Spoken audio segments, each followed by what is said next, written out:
Hello everybody and welcome in to Geek with me, where today we continue our coverage of Season 2 of Peacemaker with Season 2 Episodes 5 and 6 titled Back to the Suture and Ignorance is Chris. I'm Colton Robertson. I'm joined by Joseph George. What's up, homie? Oh, what up, what up? Always a pleasure to be here. Oh, and it's always a pleasure to have you. And for those who might be joining us for the first time, we're going to spoil things. We're not holding back. It's been a week since the last episode came out. The next episode comes out tomorrow. I'm going to assume if you're even coming close to listening to this ill-timed podcast that you've watched the show at least. So, that's that. How are you feeling about episodes 5 and 6, my friend? Man, well, it feels good to be kind of on nailing the head, or hello. I was, too many sayings were going through my head at one time. But hammering the nail in the coffin? Thank you. Yes, we are spot on many things of the show. But I don't think it hasn't taken away from how much I've enjoyed this show at all. Like being, even though it does seem kind of like, yeah, here we go. These are the things they're doing. Still some surprises that are fun along the way. Absolutely. But, it's striking a different like we just finished covering Alien Earth. And Alien Earth, we were able to go, okay, well, now this is what's going to happen, and then this is what's going to happen, and then this is what's going to happen. Yeah. And it wasn't exactly in a manner that was like, oh, wouldn't that be so exciting? It was almost like they'd written themselves into a corner, and if they surprised us, it would have been a pleasant surprise. It would have been like, oh, shit. No shot. They went a different way. That's cool. It was just like they hadn't written themselves into the corner. Their direction was just so clear. Like what they wanted to do was it's different. I don't know how to explain it, but it is. And like these things are things that we were like, ooh, I hope they go down this route actually. And like Adebayo, like experiencing this world, walking through that door the second she walks through. Yeah, the second she does. It is like I'm waiting for the moment her going, to happen. You want to go for a walk? And him being like, no. Yeah, you're like, no, don't you leave that fucking house. It's and good. it's bad. It's bad quick. It's bad quick. And I mean, I really, really enjoy, and the real concerning part, I mean, it would be concerning no matter what, you know. I don't want to spin that the wrong way.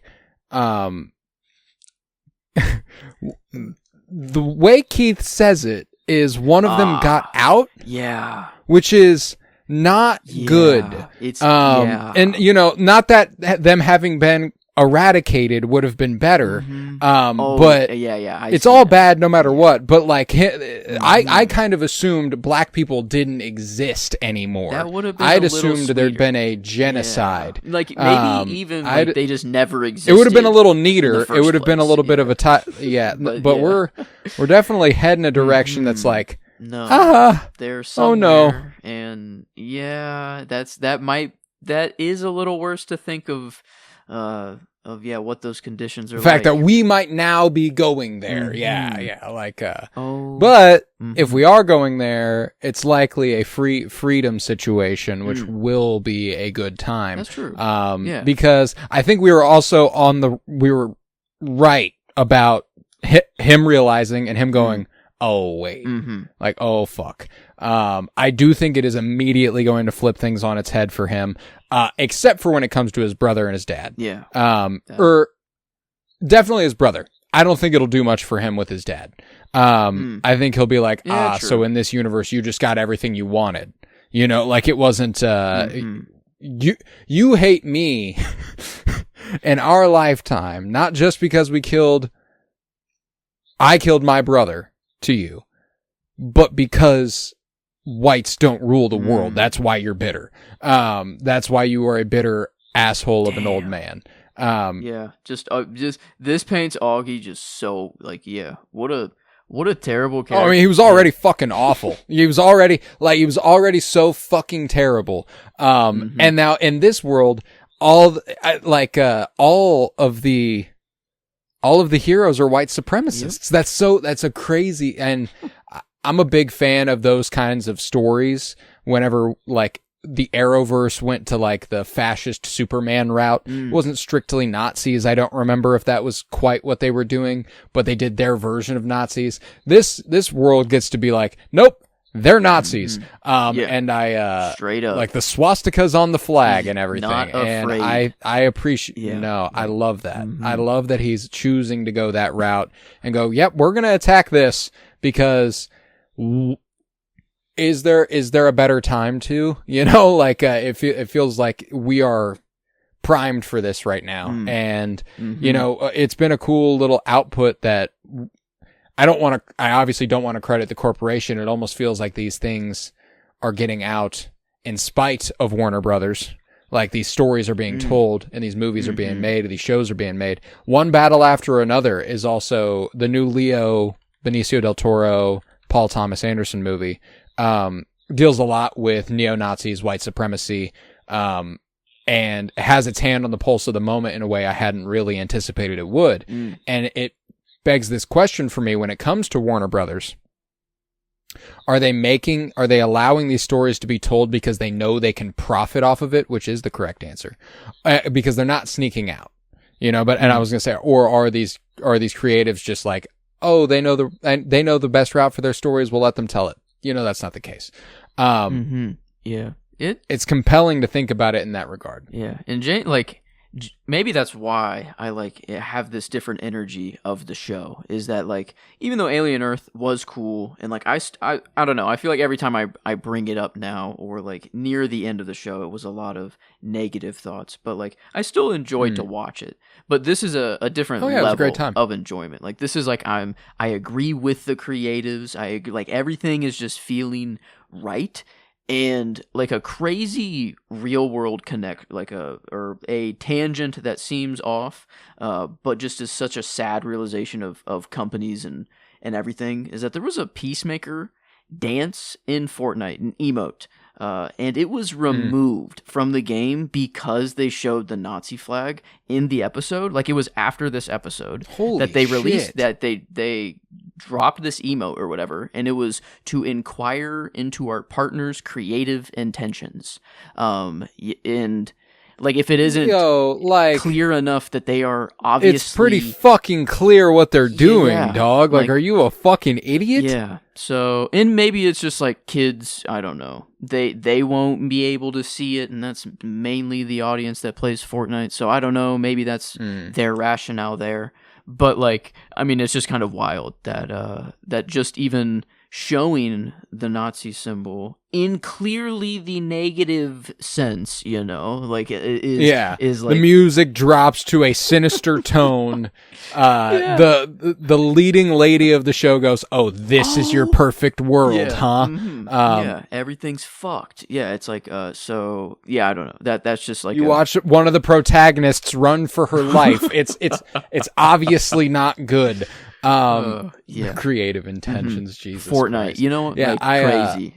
It never leaves. Epic it never Games, leaves baby. my fucking. I don't know. Even though I don't play it anymore, it always comes back around. It's always around. It's always somewhere. But yeah, no, but I do appreciate. I love the direction for the show, and obviously 6 had that pretty massive confirmation. So it's going to be the crux of discussion. But episode 5 did really advance the story in a compelling, interesting way. I love this. I love the development of Harcourt's relationship with Flag, kind of diving into that and getting confirmation that her and Rick were kind of a thing, as much as she allows herself to have a thing. He had a thing going on, but they were sexy friends. They were friends who did it, and were affectionate with one another. And I love just to see Chris's development in episode 6, whenever he's like, I never had a fucking chance, I killed a man you loved. And she's like, whoa, loved, chill. But it's brutal. I do appreciate that expansion on both Ricks, both Rick Flag Sr. and Rick Flag Jr., and kind of diving into his loyalty to her, born of that relationship with her son, not just a training thing, general and, soldier, just he knows that she was close with Rick Flag. And that does add a layer to things. It adds a really interesting layer to things for this Amelia Harcourt. The fact that she has been able to accept Chris with us knowing that is a wild development. Like, I can't believe I didn't think of this before as to, like, why she either hasn't just told Chris straight up, like, no, like, I mean, she has said we are never going to be together, but, like, I feel like, she dodges dodges the way she feels. She says, yes, we are not going to be together because she can control that. Yeah. She can't control how the way she feels. So she doesn't confess that. And whatever that confession looks like, I'm not sure, but we'll see. The fact that, like, Chris just didn't even think that Rick Flag Jr. could have been a thing with Amelia before. And then, like, him just, like, I don't know. In the other world, he sees it and he's like, oh, fuck. Like, oh, shit, you know, and, like, this, oh, my God. Like, it's all coming together for him. And then it's like, I don't know how to read because he's, like, given up on life there at that moment, you know? So is it, like, is he, right. like, I get it. Like, it's fine. It's whatever. You know, he kind of says, like, yeah, no, but it feels very genuine that he's like, no, I actually, fuck. Like, now knowing this, that I killed your only friend, you know? Like, obviously, how the fuck could I have thought things were going to go otherwise? And the park scene, I guess a lot happened very, very fast there, but before he gets knocked out and actually taken in, I think, like, it was really, we saw a whole lot of character development happen really, really fast with Chris. And it was, I don't know, just crazy that in the show, like, you kind of expect it to, I don't know, it's comic booky. You expect the main character to be, I don't know, like, more action-y, I feel like. And the show is 99% concerned, I feel like, with his character development. And then whenever all the action breaks loose and he starts fighting people, I'm like, oh, fuck, I forget this man is, like, well-trained and, like, can actually... No, you're like, right. I hadn't considered the fact that the action sequences with Peacemaker this season have been very few and far in between. He had the one where he took over the building in the other world. With the bomb, and he fought himself. Yeah, that's really it, though, right? Yeah, like that's Judo Master in the woods, I think. Okay, yeah, and like, whenever they're using those things, like, they're using, like, his WWE talents. I feel like this dude is, like, so he's so good at it. He got his ass beat, I guess, by Rick Flag Sr., if that counts as an action scene. I don't know. Right. But it was pretty gnarly. Like, I mean, the hits were, I mean, damn. Like, the impacts were, I don't know how they were doing. Like, he drove his knee into his fucking head, and his head was against the wall, and I'm like, pretty bad. It looked pretty bad, in dude. One take, or was that, like, I don't know? Did they do some little? They could have sped up they could have sped it up or something, and worsened the impact. But I mean, I'm really, really satisfied with Frank Grillo as Rick Flag Sr. I always really enjoy him, and he's done a really, really incredible job. And I had this realization, I think, within the last 2 weeks, I think it was after we recorded our last episode, is that he's the only guy who's been in every DCU thing so far. And it's kind of interesting framing him low-key as a main character in the DC. Like, he was obviously a main character in Creature Commandos, and he is one of the main characters in Peacemaker Season 2, and he's obviously very tertiary in Superman, but they still linger with him enough to be like, wait a second, if there's a main character of the DCU so far, it's goddamn Rick Flag Sr., and that's interesting. I hadn't really caught on to that, and kind of seeing the sympathy he has for Superman, you know, whenever he gets arrested and they take him away and he's like, I'm sorry about this, you know, because he's got his commando friends. He's got his boys who are super powered. He knows what's right and what's wrong and what's going on. And then at the end of the movie, whenever Superman does succeed, and there's kind of like this smile on his face, like, we're in a new world. Like, what I love about this show right now, as far as pitting Peacemaker versus Rick Flag Sr., is that you like both of them.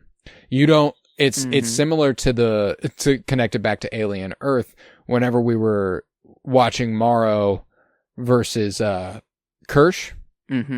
Yeah. And as they're fighting, you kind of realize you don't know who you want to win. You just want both of them to be okay. Mm-hmm. Yeah. That I feel like we're building to that with Peacemaker and Rick Flag Sr. But what's also interesting is you posed an idea last week where you were like, I think Peacemaker could die. And I did I did and I do disagree that he will, but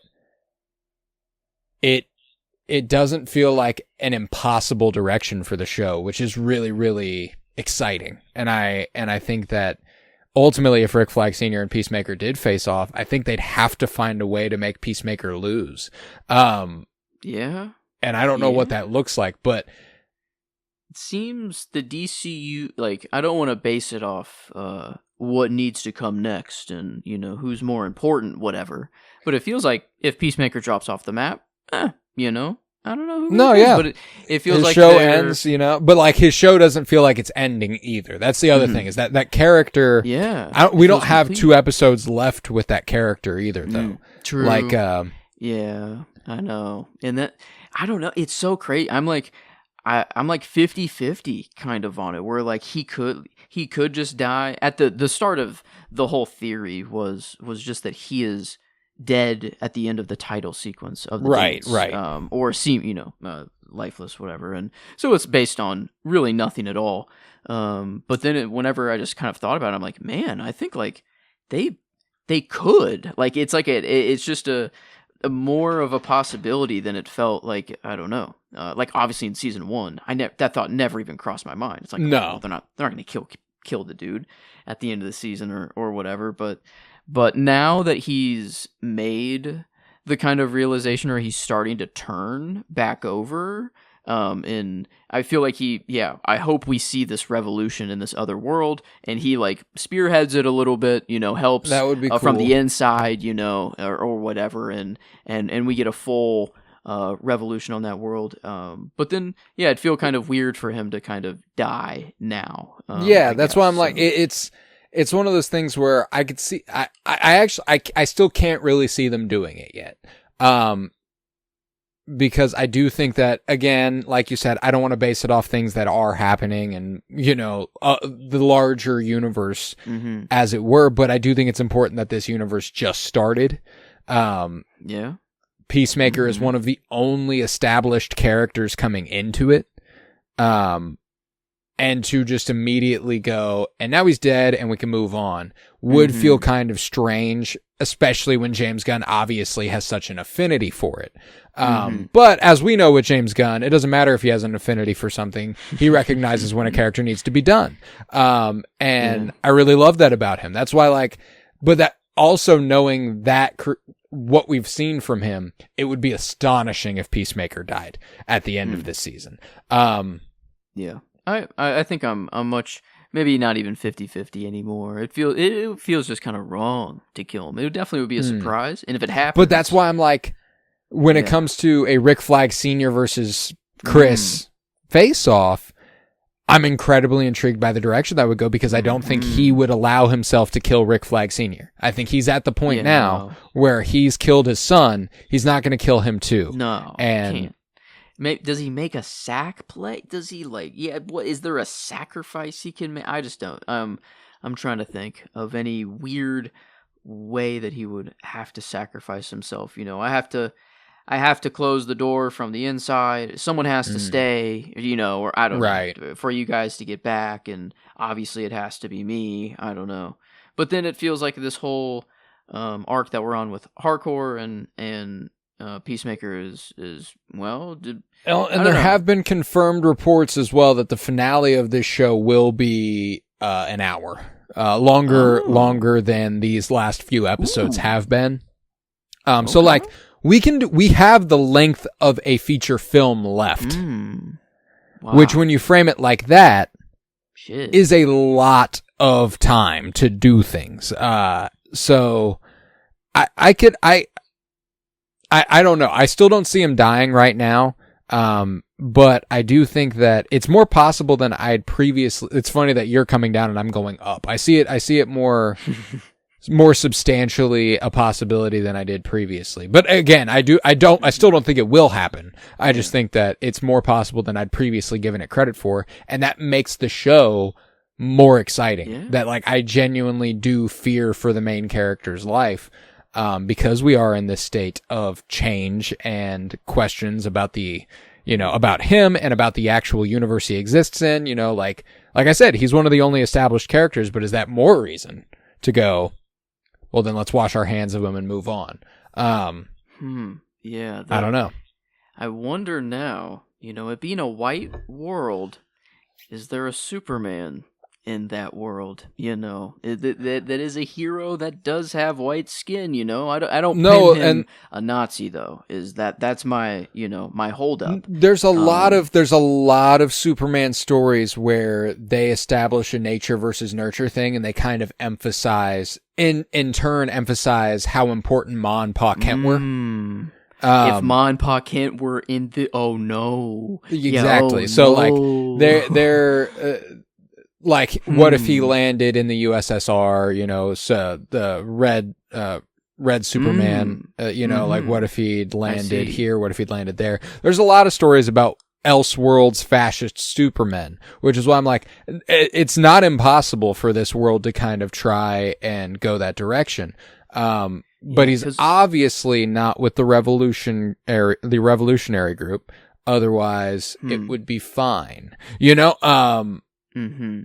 There wouldn't be a problem at hand if he. That's my the tough part. Holdup is that Augie, to me, before was the top of the food chain of this world. Like he's the, I don't know, the white dragon or Grant, whatever dragon he's called, and it felt like he is the dictator or whatever, whoever the hell's running the world. But honestly, it feels like it might just be like this city. And like I don't feel like he has a global.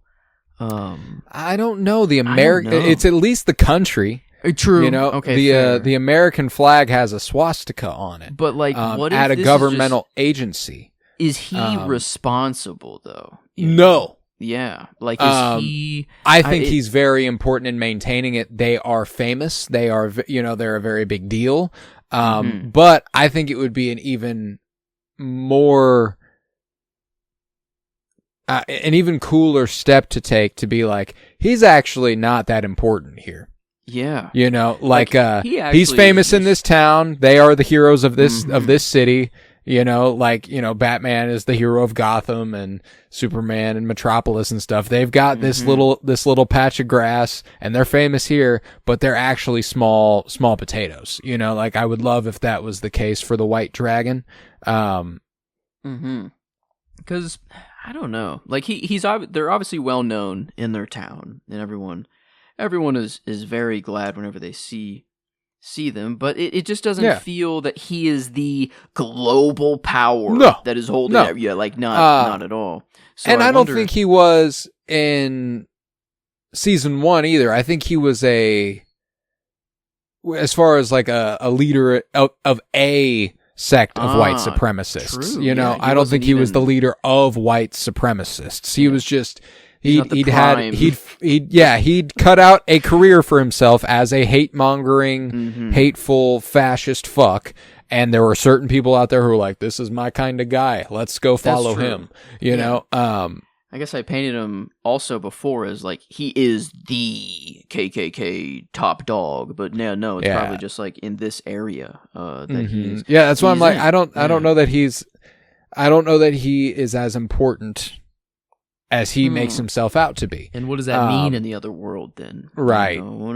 Who is the most important white Nazi figurehead? If America is proudly showing that, I'm assuming it's not just here, I'm assuming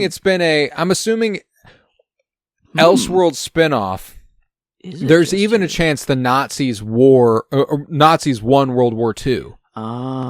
Okay. That's kind of that's a common way to take these stories, which is why I'm like, maybe they won't. Maybe they will go with the more hard-earned white supremacy festered beneath the surface and waited for its moment and took power. Like, that would be a much more difficult story to tell. And I'm I'd be interested at James Gunn's capacity to attack subject matter like that. I do think the easier thing to do would just be Nazi Germany won World War II, and it's just been like that ever since.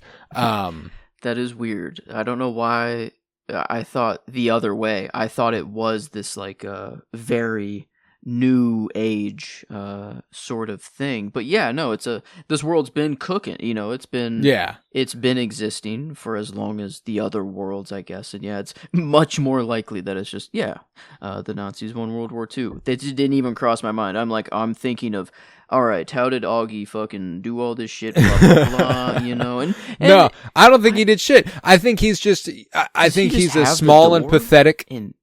Yeah, is that it? I don't know. The door, I don't know. Does that give him even any that he just advantage? found it?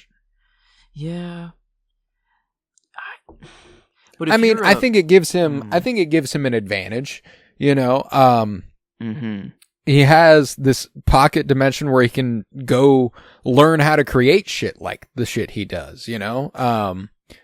Like evolve the helmets and change. Like I don't think he has a real world tools at his disposal. I want it to be revealed that he never even made a helmet. He just fucking maybe he just finds them in there, or he could have been stealing from a different Augie or something. They're very human. Seemingly made for a human. It doesn't look like they would fit on the weird alien that goes to cook a rat. Another thing that's important that they've only driven home further is that this is not an interdimensional access point. Not every door leads to a completely separate universe, and if it does, they are not aware of that yet. You know what I'm saying? The Augie would not know that, or else he would have already been like, you aren't like my Chris, let me think about this, let me figure this out. Because if they know that, it's not such a hop, skip, and a jump to go, oh, this must be a different Chris if he's acting completely fucking different. We have a fucking door that can literally give me a different Chris. Wow, I don't know how I didn't think of that either, but yeah, is Chris the first one to just oh shit, I put in the right code, I stumbled in through this door. This is everyone always just thought it was Lex was using it as kind of just a infinite storage space, kind of. They didn't think it's oh no, I'm connecting to the multiverse, I guess. Yeah, that's you wouldn't think that until and the same way that Chris just thought of that as well, I grew up with it. It's normal to me. Why would I think any differently? Augie, just the same. He doesn't have much going on behind the eyes. It's there's. I don't think he's thinking too hard about the multiverse when he walks through there. I don't think so either. And wow. Yeah, I think Chris got. Well, that's what's funny too. It's now previously I was I don't feel like Chris made it very far. He didn't have to go very far to find this other door. And then they found it pretty easy too, and I was okay, so it's not very far, which leads me to the question of why the fuck nobody else has figured this out before. Which brings me back to they had to have, but I don't think they're thinking about that strictly. But I regardless, I love what they did with Vigilante. I think that Vigilante interacting with himself, and the only difference being that he's not friends with Peacemaker, is so fucking funny. His dad's not gay, as well. Well, he still could be gay. He just didn't leave. Unconfirmed, but at least he thinks so. The fact that he is still... Dad's not gay in this universe. I mean, that mom, hilarious. Goddamn, holy shit, just going down and just saying what Vigilante says to her about everyone else, that was just so hilarious. funny. And, oh my god, is this your dude. girlfriend hardcore? Oh yeah, the it's okay to be slutty, in this age of internet and pornography or blah blah blah. It's everyone's it's okay. got pornography in their phones, and she's just looking at Vigilante really? She's like, what the fuck are you telling your mom? Fuck, dude. He's probably she's probably thinking of another one of my girlfriends. Oh, I forgot of the prostitute conversation as well at like Yes. the beginning of episode 5. Yeah, it's like she's getting a call. Finally, someone looked at her ad, and then it's like, yeah, Greek. This is the first time I am hearing of Greek. I guess I've not been aware of this. Is this is real? Like this is a real term? Like I'm not sure. I'm not sure. Right. This is a strange Google, you know. I really didn't want to do it. I didn't want to do. If you happen to know, that would have been ideal. But now I have to Google things. Yeah, I guess. Yeah. It seems. Well, now I'm just getting. No, prostitution was very common in Greece. That's not exactly what I was wanting. But yeah, no, it's I did. It is an actual thing. It's not just they made it up for the show. But at least first time I'm hearing of it. But you know, like Vigilante, I think was he was just funny all around this week. Oh yeah, and I love the way they've driven home his unfeeling nature, and then like the level to which he is impacted by Peacemaker. Yep. Leaving their universe. The way it impacted me, I didn't even think. Right. I was like, I wasn't even thinking of it. Just like caught me off guard. I just started to be like, oh wait, what the fuck? Wait, why am I crying? I'm like, well, hold up. I'm like, damn, no, I'm not vigilant. I have actual. Why did it take me that long? Should I have cried earlier? No, I don't. It was more of like I didn't think that Vigilante could get me to cry. But it was really at a bio like. Whenever being there for him and like that, and I was love the way moment. he's vulnerable with her in that moment too. Like he leans into her and is like it's super sweet. It's super sweet and it's really wonderfully acted by Freddie Stroma. He's not gonna ever get enough credit, I think, for playing Vigilante. Not an easy role to play. Yeah, and he's done it really, really incredibly well. So fucking funny. You'd never know he's British. What? Yeah. God damn it. They're everywhere. It's all of them. It's all of them. Just they are all British. Actually, the entire time they shot season 1, John Cena never heard him speak in his normal voice. So when they went on the presser together, the press junket, Freddie started speaking and Cena was like, what the fuck are you doing that for? Wow. That's which insane. Is very funny.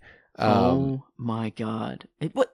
Why is it like, I don't know, maybe in the UK or in like over there, are there a lot of American actors that are having British accents? You know, is that a common thing over there, or like in I don't know. It feels like it's like damn. But I feel like it's so you can tell when American is trying to do a Brit. Like I don't know, you can just kind of tell. But they're so goddamn good. That's what's funny. Is the question really? Are there just that many more talented English actors? You know, like because are we just not able to go and take their jobs like that? Yes, we're not. You know, like because here's the thing: if they're hiring a guy and to be an American in a movie, and they hire a British guy, you know who they're going to hire in a British movie? A British guy, because there's no reason for the American to be doing good enough to go take that job while Andrew Garfield happens to be over here doing something where he's from New York. This is weird. This is it's funny. It is a funny phenomenon, and it's very, very common. There's just a lot of really talented European actors. It's just the way things are. But man, the literal Spider-Man meme, like calling it out. I don't know. And so like, just, funny. You knew, like, this is the interaction that was going to be had. I don't know. And then, do you want to quiz me on manta ray facts? Finally, he has someone to quiz him over all of his fun facts. You know, and then do you do this too? Yeah. Peacemaker's your best friend. What the fuck did you just say to me? He's like, yeah, I love like that's how it ended, but like I don't know, like very like. Funny things in the show that are happening, but actually like are I don't know, like pushing this like that was I thought just a pure like we're just gonna see him talk to his funny moment self, but then it's like wait a minute, like what is he? He said he's part of the resistance, right? Like he said he leads it, or was he just a part? He's of it? He said Peacemaker's the reason I joined. Yeah. Oh, okay. Yeah. So not actual leader, but yeah, I can't wait to see that side of the world because I'm assuming. no way we just leave the world. No, they need to. They need to save Adebayo. Yeah. And so like, duh, she's being taken to wherever. She's being taken to wherever they are kept. So like that's why I'm like, it's gonna be real. It's gonna be a rough watch. I have the feeling tomorrow night. It will get better because no way he just leaves it bad. No way you introduce Nazi and slavery unless you were going to fix it. I feel like so. At least it's not going to be like, well, we had to leave Adebayo behind. Like that would be fucking ridiculous. Fortnite would actually be correct to remove the emote at that point, but I don't think that. No, that is the case. I think Vigilante is. Because, again, we had that conversation in the prison between Vig and Augie. Yes, thank you. Sorry, I always forget his name. Where he pops off on him for being a racist white cunt. And I love that he maintains his politics in both worlds. Oh, yeah. That's pretty fucking... Well, and that's why I'm also like... It directly addresses the fact that white supremacy has to be widely accepted in order to be the way things function. Because there are still people, they're not brainwashing everybody. You have to choose to go, this must be right. That's true. Yeah, it's like, if there is a resistance, of something, it's like... It means you can resist. Yeah. It's not, they haven't done some sort of Jedi mind trick. It's just an acceptance of what is that, isn't entirely unfamiliar. Mm-hmm. Yeah, and that's why I think he's going down the route of not World War II. Like, I think it's like this is well, I mean, it is easier, and then that really feels like something big had to happen, but just kind of like it is a multiversal world. Yeah, I don't know. Like, I mean, truly, I guess anything can happen, but yeah, the way I don't know, the way he's setting things up, this world has to crumble in some way. And then the solution of that. What does that look like? Because that's opening. Andor is what you're talking about. Like, as far as like what you're going to then make the show is like, oh, now it's a political spy thriller where we have to tear down the government from the inside. That's why I'm like, oh no. Okay. It makes logical sense as far as like a sacrifice play is staying behind to help the resistance, to be the hero he always wanted to be. I thought I had an image in my head of how he could possibly die, but the more I think about it, there's no way this is how they kill him, or it can't be the end of the show. But like, if he, in this world, were to speak get up in front of a crowd and speak and be like, "Hey, I am one of your white supremacist figureheads, and I'm telling you, like, all of this shit is so wrong." Like, I don't know, like, basically the equivalent of like the Charlie Kirk of this world, being like, "Hey guys, actually everything that I said is like wrong and we should think otherwise."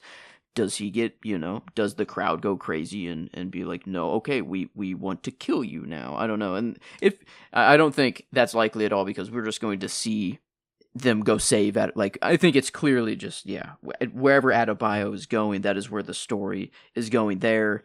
And then we figure out who the true higher-ups are. I feel like after that, we will see, sadly, a factory system, and we will see who is truly running it. And I mean, man, it's like Superman. I don't want to bank it in and want him to be in the show, but like an anti-Superman, I don't know, a fascist Superman is kind of crazy. Like, to see that would be wild, and it's like very possible to show up. I feel like it's great. It's one low, and I don't need it, but like in this show, I don't know. He can do anything, and that's like he's started this universe just so well. I don't know. I'm just so on board with kind of everything that's coming out, and I'm not disappointed. Like, I am eagerly waiting the next episode. And like, I am too, and I appreciate how big of a swing it is, because I trust James Gunn a lot, but it could easily fuck up That's pretty bad here. Like it's as far as what I would be like, oh, is that in good taste? Like he very easily could fuck up, and I don't think he will. I have a lot of faith he will succeed, but when it comes to big Hollywood productions, and especially James Gunn has a way to be liberal leaning while still appeasing centrists. I think as far as political affiliations kind of are concerned. A lot of the Suicide Squad is, anti-government, anti-fascism.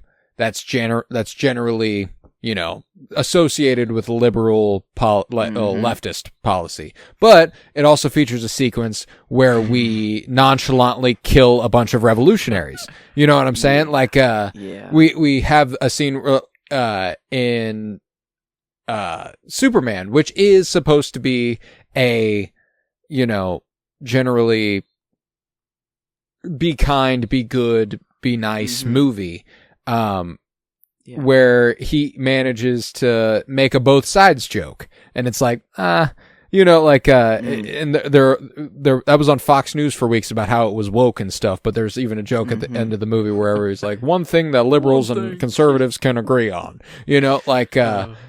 which is, it's a good joke and it's funny, but it's also like, it's a lob, like you are kind of going, I'm going to try to appease a little bit of everybody here with this one.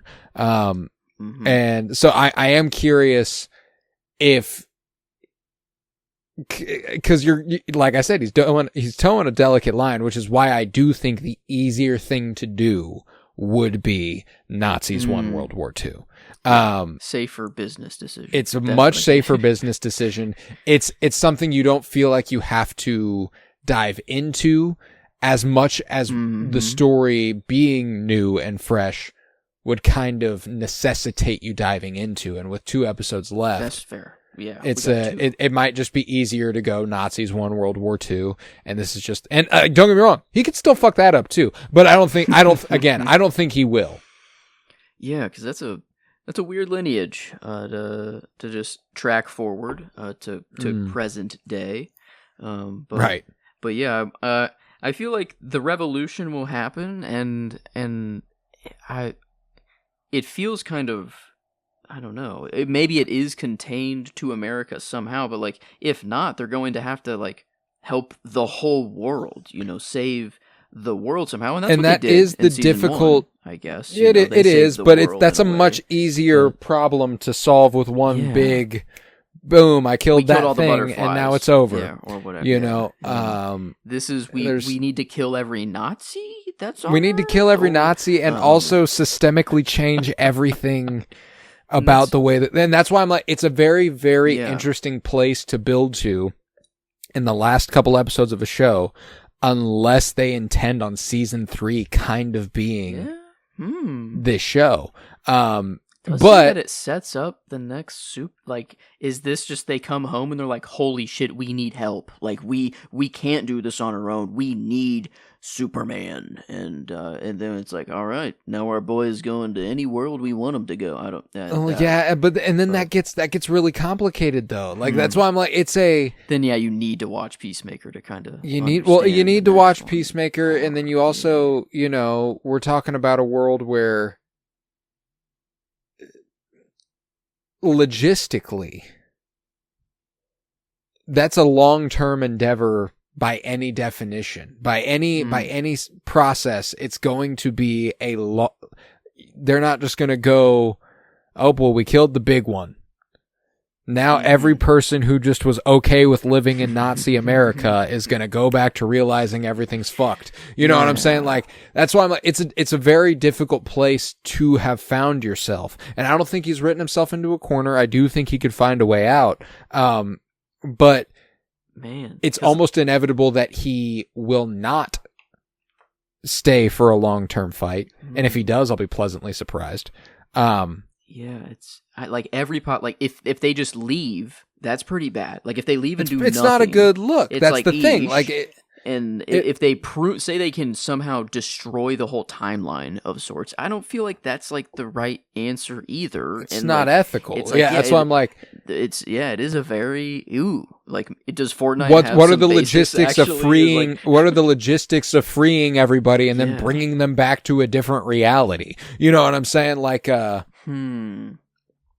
I did love how, like, Chris going to the other world was equivalent to him killing himself. Like, it was like he wrote a suicide note, and like that is the exact feelings that were there. And it's like, yeah, we even said I'm effectively killing this version of myself to go fake being this guy forever. And we said that, like, if you're okay with that, you know, if you think that that's a logical choice that you actually make, you know, then obviously there's something going wrong. Screw loose, in his mind. Yeah, and yeah, he didn't notice the world at all, and Harcourt was like, "Don't you notice the world is fucking white, dude?" Like, She noticed immediately. Yeah. She got into a public space and was like, "This is weird. If this is an alternate version of the city we live in, yeah." This is strange.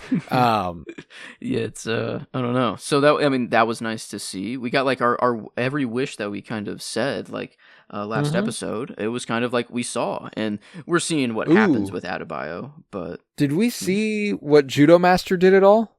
That's the interesting thing. Yeah, once he walked through the portal, he's not popped up, and I don't know. I think Adebayo's going to find Judo Master. Oh, okay, yeah, he's Judo probably Master just tailing not them white the whole time. Oh, Judo Master is not he's white. Already captured. Yeah, do they already got him, or is he? I don't know. I feel like he kicks their ass. Or did he immediately find the resistance? That would be sick too. Yes, they have in what is their hot Cheeto? Hot Cheetos. It's gonna be like the Cheerios. Yeah. Cheeto. He's got to find his bag of flaming hot Cheetos somewhere, you know, or else that dude can't live. You know, he needs his flaming. He's a fiend. Cheetos. Yeah, but he didn't pop back up. He was just no. I hadn't thought of that until just now. So I think it's either he immediately joined the revolution or was immediately captured, and Adebayo already has a man on the inside, sort of like. Yeah, they're not really much in between that he could do, actually. No, like there's not much time here. He could be tailing them, I guess but like I feel like once one person sees he him, went through with Peacemaker, is the thing. He has no reason to know that anyone else is there even. And he left, he went straight to Argus, and Judo Master probably did the same thing, and probably on his way to Argus that first day, something, no way he could just got there, and I don't know, maybe he noticed the world was very white and tried to I'm trying to ease my way into if he's still somehow tailing them or still like in the shadows somehow. I mean that would be cool. I would love if they found, because that would also just be something they don't even have to. They can make a joke about how they haven't been, like, they're not very good at this. You know, like it's just kind of his costume alone. Like he just stayed in his costume, and they're like, "Oh, that just must be one of our fucking." That's just that's just that guy. That's Mick Jagger, or I would love some stupid shit, pop culture. Yeah, the Beatles and Mick Jagger's their lead singer. That was good. That was good.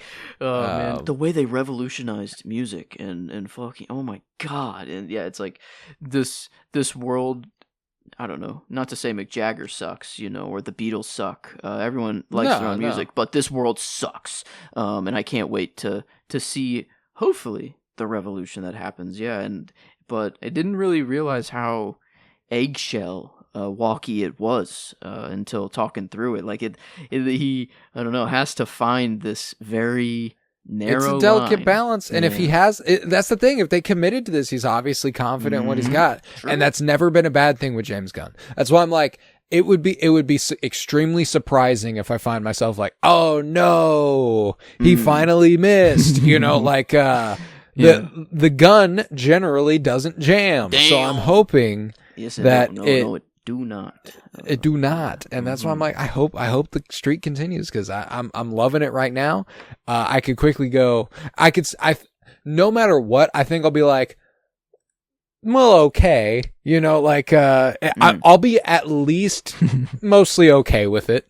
I think that if there's glaring flaws, I'll kind of be forgiving of them generally, unless I just can't, which I severely doubt is going to happen. I think I'll range from that to absolutely loving it. I can't believe I ever doubted him. What the fuck was I thinking? Yeah. You know, And there's like the bigger storyline that is obviously the main juice in what I'm coming for. But I love just having this Eagly, like prime Eagle side story. Fuck yes. Like, I mean, and who knows? He could come back around to be something. Who, I don't know. Like, are they still cooking with Eagly? Is there more to him? Eagle. I don't know. He's the prime Eagle. He's a fucking led G, him. dude. He led Chris to this door. He's like, hey, you know, and he. I think he's playing Chris the fool. You know, Eagly's got bigger plans. Yeah, no, he's like he is a. I kind of think of him as like a guardian angel of sorts, and okay, he good. knows Chris is gonna. He has to go through this teaching moment, you know, and he's guiding him. You know, he's like, okay. He guided him to Augie, or where his helmet was, or whatever, in the woods in season 1. He guided him to this door, to the I don't know, and like leaving whenever Argus is there. Like there's just little things, and I'm like, now that Eagly is confirmed to be Prime Eagle and whatever the hell powers what he more has. could be there? Yeah. And damn, seeing the death by eagle, holy shit! I mean, by multiple Brutal. eagles, as not just one. I think one eagle is scary enough, and like that. But yeah, that's a lot beast. of eagles. But yeah, just getting just beak stabbed. I mean, oh my god, and their claws just are. Yeah, it's like a very scary animal, and maybe the one thing of America that I can get behind. I think I might have said that last episode or during the show of like, yeah, I can't deny the eagle. You know, it is kind of just badass, no matter how you spin it. And it's not an America thing. It's just it's just an eagle thing. But it's an eagle thing. But yeah, one of them had to go. You know, we did see an eagle. You know, But this dude's killed many eagles in his lifetime. I think and only one more had to go for him to just. He kind of accepted it at first. He's like, "Oh, the prime, I'm so sorry, Eagly." But then, like, he did pull out his knife, you know, and try to kill another one, and then didn't let that happen. But yeah, it was. I don't know. I wonder does Eagly have, like, the pink fire, whatever the hell that was. That was you pimp. know. What more can he do? You know, what else is Eagly capable of? Yeah, I don't know. Is it just is it sort of an Aquaman scenario where like it's just birds? Because some of those are not eagles. There's a falcon there, I'm pretty sure, and a hawk. I think there's more than just eagles there. I don't know too much about birds, I guess. I just thought like, oh, do eagles come with black heads and brown heads too? That's what's making me think that they weren't all eagles. Maybe they do, but they're not bald eagles at least. Those all look like that. True. I guess, yeah. Damn, of course the prime eagle's a bald eagle, I guess. But yeah, I don't know. That Eagly, yeah. I mean, is he just can he like speak multiversally? You know, he doesn't just communicate with the eagles of this. All realm. of the prime eagles are trying to link up. Oh, dog, the Council of Eagly. Oh my god, they would go just all the Eaglies all talking to each other for some reason. Just pointing Chris on this direction, and you know, Rick Flag kind of has a point of like, we're dealing with dimensional rifts, and like, damn, it seems that Augie, or this helmet, this little alien tech, has it figured out pretty well, and there's no real danger of it. But like, if it could somehow go wrong and spark one of those, you know, things that almost ate the Earth in Superman, it's like, yeah, no, like, this is Rick Flag, like, it feels like he's coping a little bit of being like, no, this is for the safety of the world, this is what we need to do. But it's like, he's right. Like, I mean, like, this is holy shit. We don't know what we're dealing with, and it can destroy not just the world, like seemingly the everything. So I wonder if like that is they. Yeah, no. I was gonna say if they try to attempt to wipe an entire timeline, and then it opens up a rift or something like that, and that's how. A danger, you know. I'm trying to think of some Superman level threat, you know, Avenger level threat, but Superman. And I don't think we strictly have to, you know, like, I know that this leads into Superman 2 is the idea. It leads into the next Superman movie, but that could just be a Rick Flag thing even. Like, it could just be like a little, a piece of the puzzle here is the thing that bleeds through. Okay. You know, like, it doesn't have to be, because when it comes to Peacemaker, I just don't see him having to face anything Superman level, you know? And I know season 1 is kind of like, well, they kind of did, but... Yeah, wait, what was the actual conversation had with Lex Luthor? Like, it was like, if I move Peacemaker... Or, like, if I move you to another prison, or what was the deal they made? Or, like, what was the...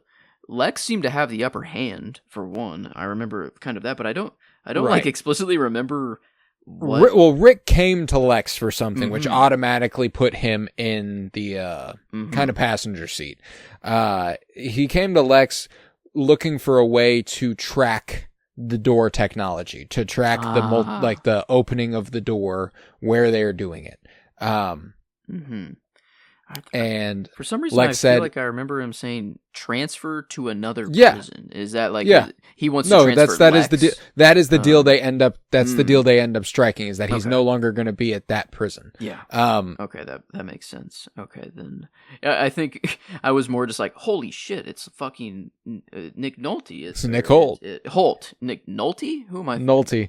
A different actor. Great actor. Definitely not Nick Holt, though. Wait, who am I? Nick Nolte is in, he's Quinn in The Mandalorian. He's in the 2003 version of Hulk. He's in a lot of other stuff. Blue Chips. He's in plenty of stuff. But yeah, very different fella. Wow. But yeah, no. Our boy, seeing Lex was just kind of like, oh shit. Very and it's cool. like, this is why James Gunn, I think, took the helm. Yep, and there's the through line into the next Superman movie, is that true. Now Argus works with Lex Luthor. Hail Hydra, you know, little like, man, it works in Marvel too. This dude is just the same guy. I don't think he's a Nazi, which is good. You know, True. I don't think he's a Nazi like he was with Hydra.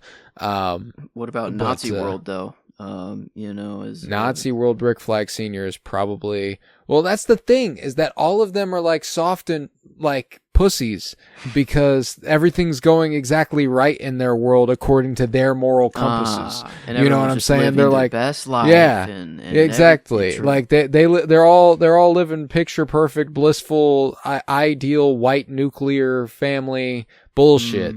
And the revolutionaries are like, you guys are fucking insane. But that's the thing, is so far it seems like all the crime we've seen is revolutionary activity, which is like, I see. Yeah, true. That's not really crime. Or you know, kaiju, I guess, you know, like, holy shit. Yeah, there are still interdimensional sorts of things. Yeah. And they go fight, like, that's kind of nuts that they're on that level. I don't know. I would have kind of put that past them a little bit. So there's part of me that's like, man, maybe they do seem a little more like their reach is a little bigger than the town, or a little like, yeah, I mean, they're superheroes. The way I would see it is that superheroes are generally famous, you know, but are they A tier? I don't know. You know, like that. I can't imagine Blue Dragon and Peacemaker and whatever the fuck Roy's name is. He gets a name. I can't remember what it is. I call him Roy. That's because that's his name in the office. I know it's not Roy, but I can't help it. And I don't know. I don't know the office enough to actually know who Roy is. Roy is a tiny character. He's who originally, he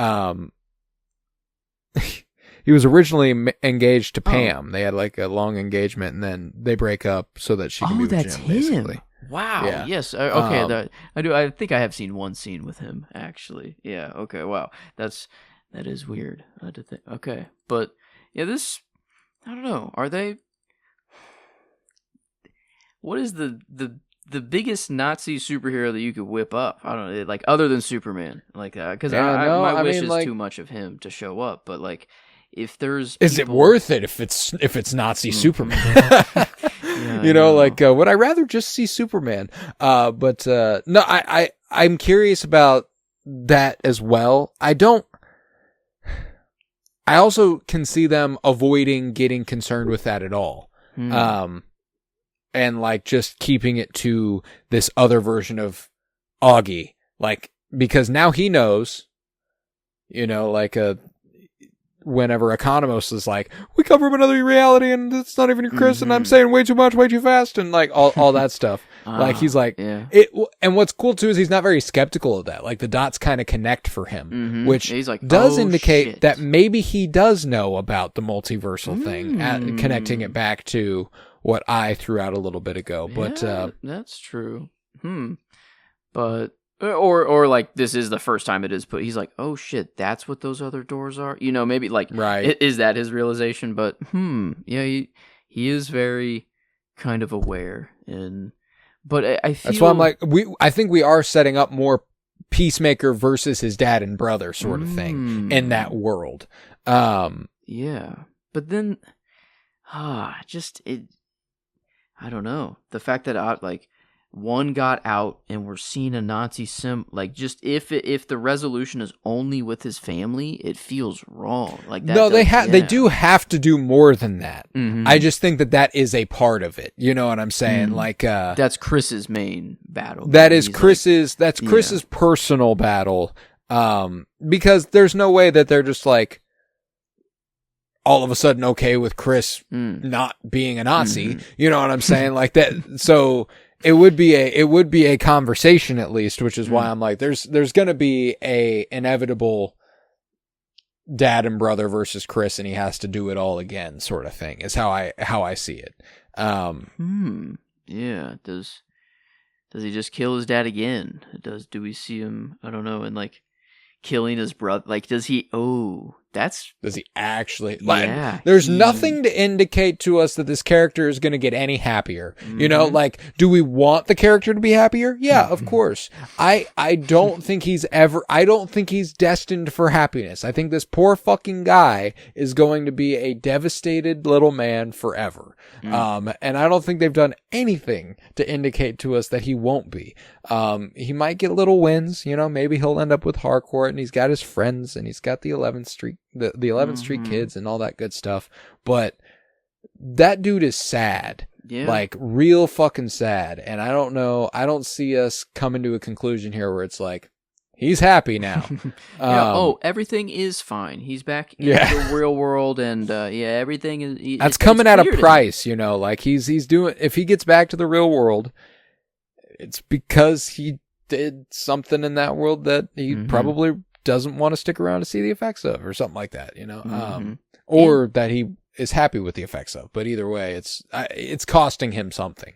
Man. I mean, yeah, and he made that decision to go, and like that, what that effect had on the 11th Street kids, like I don't know, that's kind of a little unforgivable act. I feel, you know, that's damn, you like. Well, and they do forgive him, you know, like they go and they try to find him. They're like, that's a mistake, you know, like that's a sign of love that they do want him to come back. I think he's even flattered by it, you know, like they don't expressly make a point to point that out, but it's a John Cena performance choice, I think, whenever he sees Harcourt and they talk for a second and she says, you know, like, we're here for you, like we're all here for you. He kind of is taken aback for a second, like, holy shit, y'all really fucking love me. And I think it was for the first time he'd considered what him leaving was really doing to them. Like him leaving them isn't actually any different than him deciding that Keith and his dad no longer have a Chris. And I mean, I like obviously how the group is going to, you know, we're going to get him, but it's like they shouldn't have had to make that decision. I feel like no, I agree. There's going to be a resentment at least. Yeah. Like, damn, you got Adebayo. Especially now. Yeah. Especially now. Yeah. Whatever's happening to her, that is Chris's fault. And yeah, I mean, the experience she already had, terrifying. Like, what she's already been through is like, holy shit, like that would be like, you think the world is just like your own, and then everyone starts looking at you weird. All of a sudden is like, incredibly, outwardly, intensely racist. A truck slams on their brakes. Yeah. And it's Keith. They get out and yell, and like they're like, oh my god, I've got it. Like, Jesus Christ. This is fucking awful. Yeah, so I do agree. There's at least going to be, there's gotta be a conversation here where Adebayo goes, hold the fucking phone. This is the world you chose? Maybe that's why he kills them. He's like, no, I have to kill my dad and my brother to show, prove to them that, no, I'm choosing you guys, I didn't know. This is terrible. And even then, that comes with a certain, God damn, dude, you gotta do it again. You gotta do it again. Yeah, no, it's sad, Holy man. That's why I'm like, it's gonna be an Oh. interesting conclusion, man. And I'm really digging it. But I'm excited to see where we go. And only 2 episodes left is wild, but I'm digging it, man. Yeah, I guess the hour runtime on the finale, that's very intriguing. It said longer episodes, so I take it to be closer to that mark. It didn't say an hour, but I don't think they're going to say longer. And it's, this one's 40 minutes instead of 35 minutes.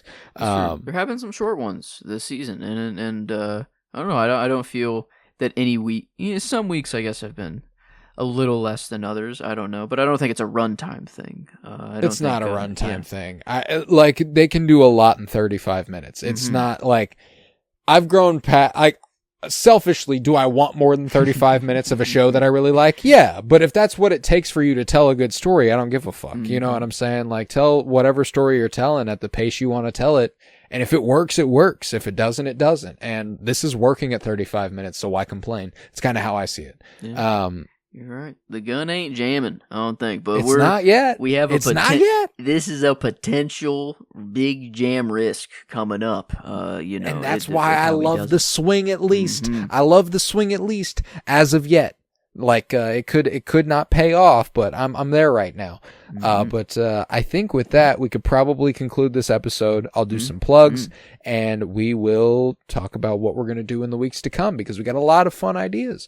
But we also have a movie podcast. That's the first thing I'm going to plug. The Cinementalists. That's CINEMENTALISTS, where this Friday, very different than Peacemaker, we will be covering Eraserhead, directed by David Lynch. Very, very excited for that because we are also covering Twin Peaks on Fire Pod with me, a Twin Peaks podcast where next Monday we return, baby. Yes. It is time for Twin Peaks: The Return. The 3rd season of the show kicks off. That show is friendly to the first-time viewer and the rewatcher alike. Only rule is you have to have seen up to whatever point we're talking about, because anything before it's at risk, but we're never going to spoil anything because, like I said, I've seen it. Joseph has not, and it's a lot of fun. Overall, you should just watch Twin Peaks. If you like good TV, you'll like Twin Peaks, and it's just worth your time. And then if you happen to want a podcast, we have one of those.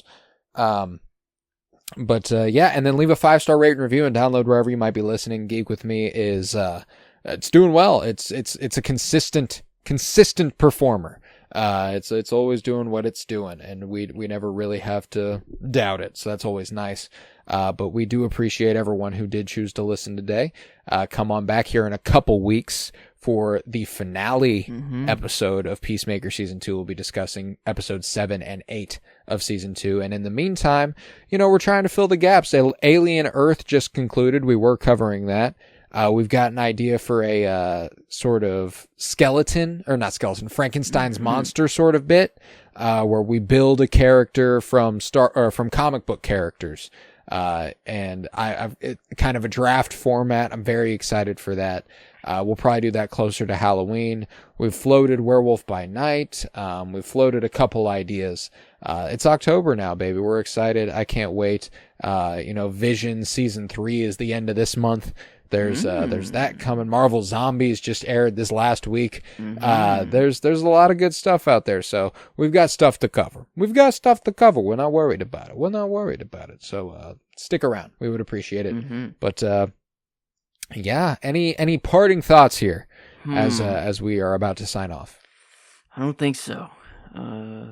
Not tonight. Surprisingly. Not tonight. No, we did exhaust a lot of avenues there for Peacemaker. But I do appreciate it. I don't have any other thoughts either. I'm excited for the finale. That's it. Yeah. With that, I was Colton Robertson. I was joined by Joseph George. Thank you very much, homie. Oh, thank you for having me. It's always a pleasure to be here, homie. Oh, and it's always a pleasure to have you. And remember to come on back 2 weeks from now from the finale, baby. We love those.